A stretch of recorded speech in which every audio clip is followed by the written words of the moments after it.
Hello everyone. An hour is coming, and now is, when true worshippers will worship the Father in spirit and truth. For such people the Father seeks to be his worshippers. God is spirit, and those who worship him must worship in spirit and truth. John 4:23-24, New American Standard. Now you'll notice in most Trinitarian translations that the word spirit in verse 24 is spelled with a lowercase s. Now if you're not aware, in the Greek language of the day there was no such thing as capitalization conventions like we use today. That wasn't a concept that was even in their minds. They had never heard of such a thing. These uppercase and lowercase s's are something which translators add to the text. It's not in John's original words. It can't be discerned or distinguished in what he writes because it's just not there. The distinction is not there. And Trinitarians need to have it that this is a lowercase s, because if Jesus was saying God is the Holy Spirit, it would be incompatible with their doctrine. It's very obvious here that when Jesus says God is spirit, he means God the Father is spirit. That's very clear from the context. Must worship the Father in spirit and truth. For such people the Father seeks. God is spirit, and those who worship him must worship in spirit and truth. Very clear he means God the Father is spirit. So we must ask ourselves, well, what if he meant God the Father is the Holy Spirit? Well, if he did, then the doctrine of the Trinity is false.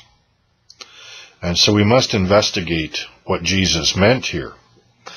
Because in the doctrine of the Trinity, God the Father is most definitely not the Holy Spirit. And if Jesus here said God the Father is the Holy Spirit, the Trinity is false by the testimony of Jesus Christ. And the scriptures show us that Jesus is necessarily referring to the Holy Spirit.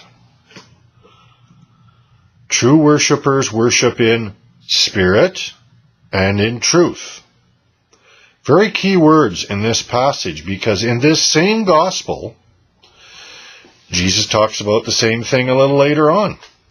I will ask the Father, and he will give you another comforter, that he may be with you forever, the Spirit of truth.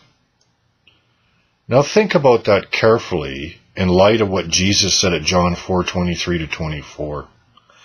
We must worship the Father in spirit and truth, because God is spirit. That's Jesus' point. So what spirit would we worship in? God's Spirit, the Holy Spirit. The Holy Spirit of God. The same thing at John 15:26. When the Comforter comes, whom I will send to you from the Father, the Spirit of truth. Do you think that's how we might worship in spirit and truth? By the Spirit of truth? But when he, the Spirit of truth, comes, he will guide you into all truth. John 16:13. The Holy Spirit, the Spirit of God. It's getting a little obvious that when Jesus says God is spirit, he's referring to the Holy Spirit, isn't it? And it gets even more obvious when we look at Ephesians 4:4. There is one body and one Spirit. So as far as we Christians are concerned, there's one Spirit into which we were baptized into one body, 1 Corinthians 12:13. So if we're going to worship in spirit and truth, what Spirit do we worship by? The Holy Spirit. So if God is spirit, we must worship in spirit and truth. What Spirit do you think that Paul is talking about? The Holy Spirit. God the Father is Holy Spirit. You might also want to have a quick read at 1 Corinthians chapter 2, where Paul is talking about the Spirit. I won't talk about that in this video, but you might want to also look at that one in this context. And notice what Paul says. We are the true circumcision who worship in the Spirit of God, the Holy Spirit. So, what do you think Jesus might be saying?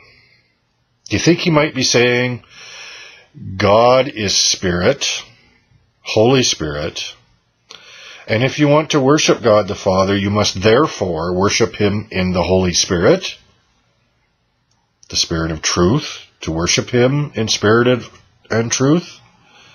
Do you think that might be his point? It's obvious, isn't it?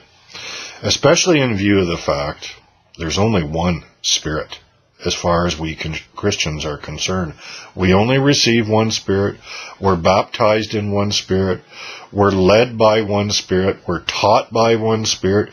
We're led into all truth by one Spirit. So if we worship God in spirit and truth, it's by the Holy Spirit. God is Holy Spirit. There is only one Spirit in which we worship in spirit and truth, the Holy Spirit. The Holy Spirit leading us into all truth. The Father, our holy God, is Spirit, Holy Spirit. So we should be able to see here quite clearly how the Trinitarian doctrine cannot possibly be true. Because in their doctrine, the Father is most definitely not the Holy Spirit. And when we look at the biblical evidence, Jesus is obviously talking about the Holy Spirit when he says God is Spirit. God is Spirit. Holy Spirit. Our holy God is Spirit. Because he's holy, his Spirit is holy. It's kind of plain and simple. And it's really inescapable in view of the fact that there is only one Spirit by which we must worship. God bless you.